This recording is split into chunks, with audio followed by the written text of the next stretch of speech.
Hello दोस्तों, स्वागत है आप सभी का तुल्य आरएस ऑनलाइन क्लासेज में। दोस्तों आज से हम शुरू करने जा रहे हैं रीट एसएसटी की टेस्ट सीरीज। और इस टेस्ट सीरीज में हम डेली बात किया करेंगे रीट एसएसटी के सभी यूनिट्स के टॉपिक वाइज प्रश्नों के विषय में, जिसमें आपके लिए कुछ वस्तुनिष्ठ प्रश्न भी होंगे, ऑब्जेक्टिव भी होंगे और वन लाइनर क्वेश्चन भी होंगे।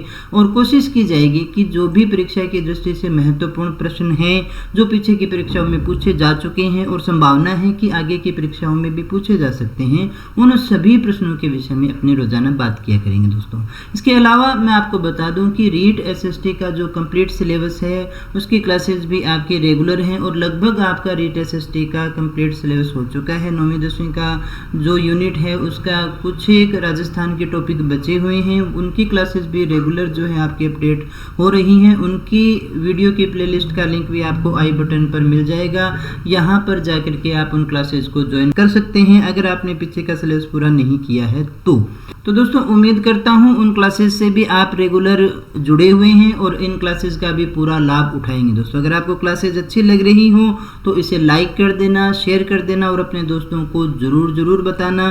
चैनल पे पहली बार आए हो तो सब्सक्राइब कर लेना और निश्चिंत रहे, रेगुलर आपको यहाँ पर क्लासेस रीट से संबंधित जो क्लासेस हैं वो आपको मिलती रहती हैं। चलिएगा शुरू करते हैं आज के टेस्ट को और देखते हैं आज का हमारा पहला प्रश्न कौन सा है। हमारा पहला प्रश्न है कि हड़प्पा से प्राप्त पशुपति मुहर संबंधी निम्न कथनों पर विचार कीजिए। कुछ एक कथन है जिनके ऊपर हमें विचार करना है और उसके बाद में सही गलत के विषय में बताना है। तो पहला जो हमारा कथन है कि यह मोहनजोदड़ो से प्राप्त हुई। दूसरा जो कथन है इस पर योगी की मुद्रा में एक मानवीय आकृति का चित्रण हुआ है, मोर्सल ने इसे आदि शिव की संज्ञा दी है। और चौथा जो कथन है वो है 6 प्रतीकों वाला एक चित्रात्मक अभिलेख इस मुहर पर उत्कीर्ण हुआ है। तो हमें बताना है कि इनमें से सत्य कथन कौन सा है। तो देखिएगा दोस्तों, ये जो कथन है इनमें से कौन से कथन सत्य है? क्या केवल एक सत्य है, एक या दो सत्य है, केवल 1 2 3 सत्य हैं या सारे सत्य हैं? तो दोस्तों इस प्रश्न का सही उत्तर है कि इसके सारे कथन जो हैं वो बिल्कुल सही हैं। यानी हड़प्पा से जो पशुपति मुहर हमें प्राप्त हुई है वो मोहनजोदड़ो से मिली है। इस पर योगी की मुद्रा में एक मानवीय आकृति का चित्रण भी हुआ है और इसे मार्शल ने आदि शिव की संज्ञा भी दी है। यहाँ 6 प्रतीकों वाला एक चित्रात्मक अभिलेख भी इस मुहर पर उत्कीर्ण हुआ है। तो ये चारों कथन आपके लिए सही है, इन चारों को आपको ध्यान में रखना है। दोस्तों मैं उन्हीं प्रश्नों की बात कर रहा हूं जो पीछे की परीक्षाओं में पूछे भी जा चुके हैं और आगे की परीक्षाओं में भी पूछे जा सकते हैं।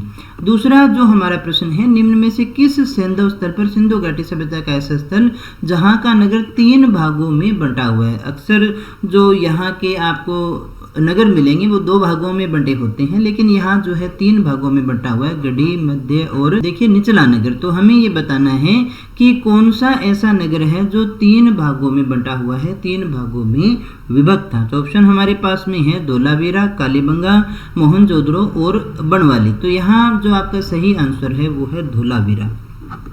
धोलावीरा जो है वो 3 भागों में बटा हुआ था। इसके अलावा मैं आपको इसकी कुछ एक और बातें बता देता हूँ कि धोलावीरा है कहाँ? तो धोलावीरा है गुजरात के अंदर।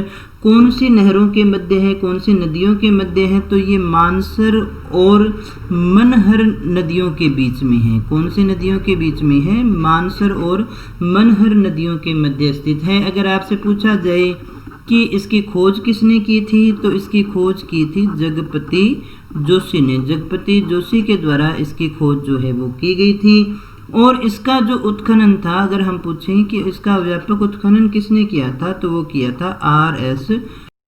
विष्ट महोदय ने। आर.एस.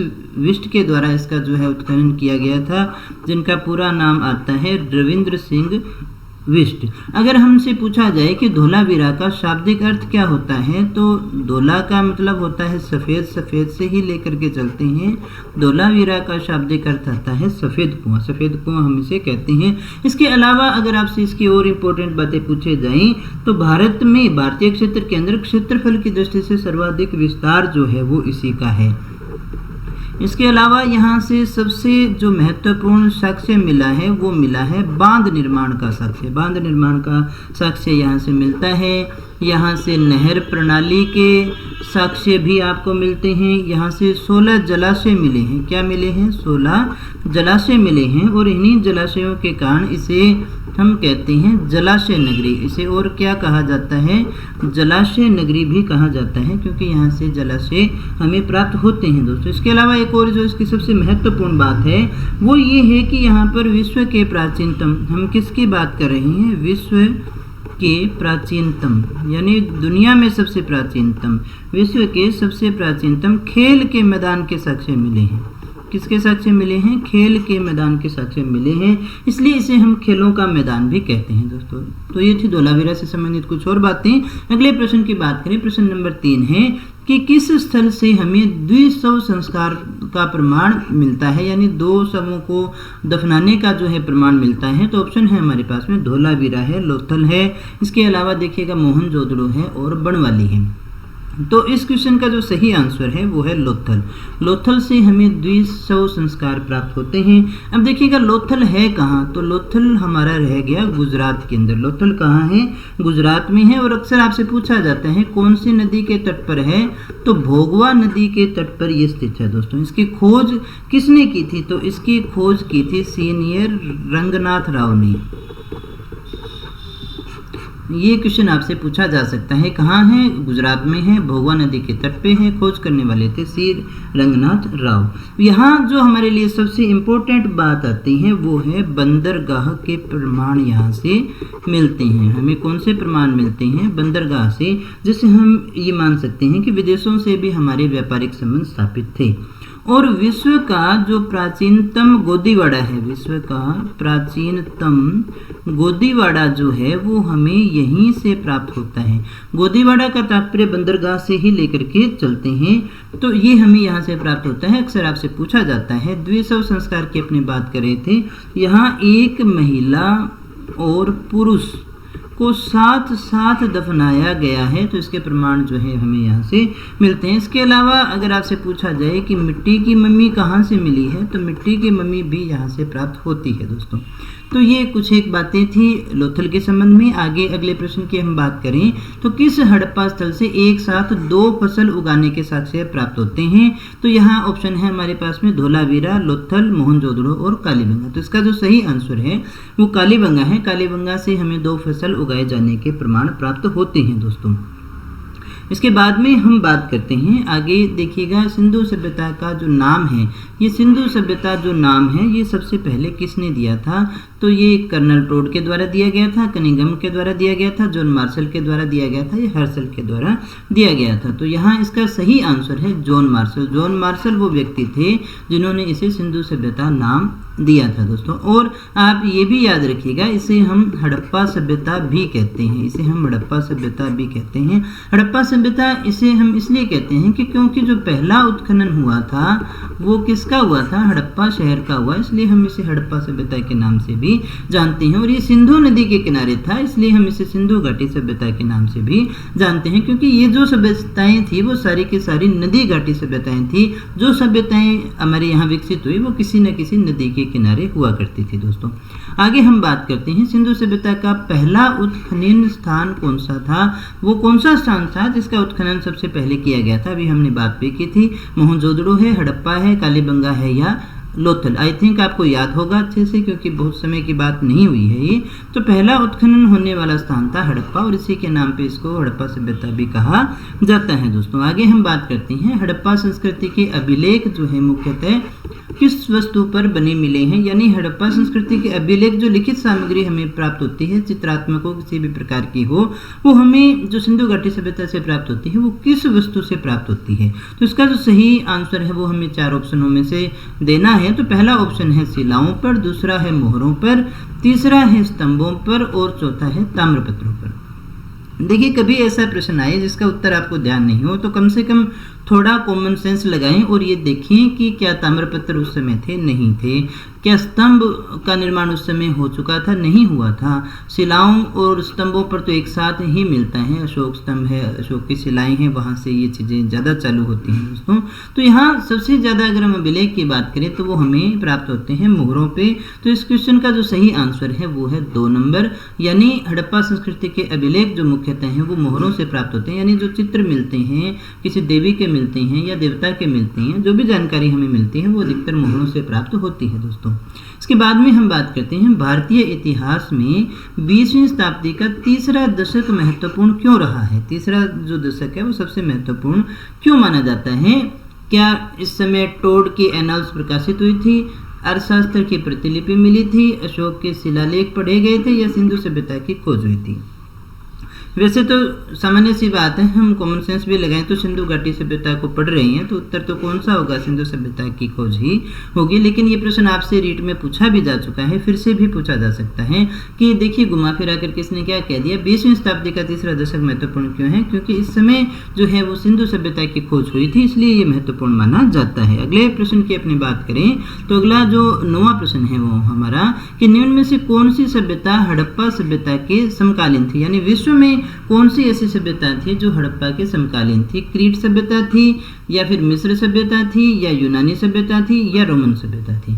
तो दोस्तों इसका जो सही आंसर है मिस्र सभ्यता, यानी मिस्र सभ्यता जो थी उस समय उपस्थित थी जिस समय हड़प्पा सभ्यता थी, यानी दोनों ये समकालीन मानी जाती है प्रमाणों के आधार पर। दोस्तों आगे अपने क्वेश्चन की बात करें, 10वें प्रश्न की बात करें तो ये पूछता है कि हड़प्पा कालीन इमारत को सर जॉन मार्शल ने विश्व का एक अद्भुत निर्माण कहा था, यानी ऐसी कौन सी हड़प्पा कालीन इमारत है जिसको सर जॉन मार्शल ने विश्व का अद्भुत निर्माण कहा, यानी इतना इंपॉर्टेंट बताया।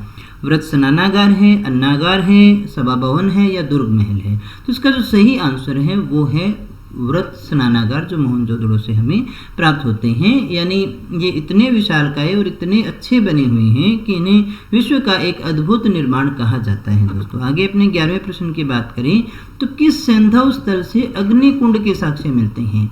अग्निकुंड के साक्ष्य में कहाँ से मिले हैं, हड़प्पा, मोहनजोदड़ो, लोथल, कालीबंगा। तो इसका सही आंसर जो है वो कालीबंगा है, यानी कालीबंगा से हमें अग्निकुंड के साक्ष्य मिलते हैं।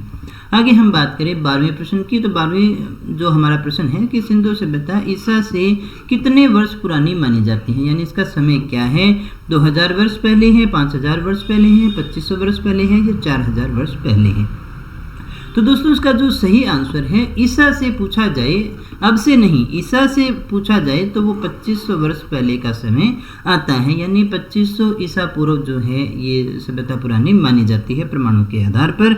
आगे हम बात करें अगले प्रश्न की, 13वां जो प्रश्न है हमारा, सिंधु घाटी के लोग किस पालतू पशु से परिचित नहीं थे, यानी पशुओं से तो वो परिचित थे लेकिन आपको बताना है कि ऐसा कौन सा पालतू पशु है जिसके बारे में वो नहीं जानते थे। गाय था, बैल था, भैंस था या फिर घोड़ा था। तो देखिएगा इसका जो हमारा सही आंसर है वो है घोड़ा। घोड़े जो पालतू पशु है उससे वो जो है परिचित नहीं थे। दोस्तों आगे हम बात करते हैं अगले प्रश्न की, हड़प्पा के विशाल टीलों की ओर सर्वप्रथम ध्यान आकृष्ट किसने किया था। हड़प्पा के जो विशाल टीले हैं उसके ऊपर जो सबसे पहले ध्यान दिलवाने का जो कार्य किया था वो किया था चार्ल्स मेसन ने, दयाराम साहनी ने या फिर कनिंघम ने या फिर सर जॉन मार्शल ने। तो देखिएगा यहाँ जो सही आंसर है चार्ल्स मेसन थे, जिन्होंने सबसे पहले इन टीलों को देखा था। जब वो रेलवे लाइन के लिए काम कर रहे थे तो उनके इंजीनियर जो है वहाँ से ईंटें निकाल करके लगा रहे थे, तो इन्हें लगा कि यहाँ कोई ना कोई पुराना शहर या कोई प्राचीन सभ्यता यहाँ छुपी हुई है, कुछ ना कुछ सीक्रेट यहाँ पर है। तो ये इनका नाम आता है चार्ल्स मेसन का। उसके बाद में हम बात करें स्वतंत्रता के पश्चात भारत के किस राज्य में सबसे अधिक संख्या में सिंधु सभ्यता के स्थलों की खोज हुई थी।